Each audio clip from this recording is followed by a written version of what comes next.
আজি বনালো বগা চকচকীয়া নাৰিকলৰ লাৰু। সেয়া আকৌ ৰুকনি নোহোৱাকৈ। আপোনালোকে কেনেকৈ বনাব মই একেবাৰে সহজ পদ্ধতিত দেখা দি আছো, ভিডিঅ'টো শেষলৈ চাব।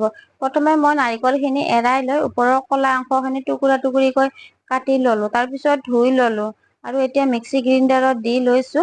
2-3 বাৰ চুইচটো অন অফ কৰি দিলে হ'ব। নাৰিকল খিনি এতিয়া জোখমতে মই চেনি খিনি দিলো। আৰু আচলতে মই নাৰিকলৰ লাৰু খিনি সিমান ভালকৈ বনাব নাজানো। এজনী বাইদেউক মাতিছো আৰু তেওঁৱে 4টা নাৰিকলত 3 কাপ মান চেনি দিলে। কেৰেলীয়ান নাৰিকল হয় যিহেতুকে। এতিয়া গেছত পাতি লৈছো আৰু কেৰাহীটো।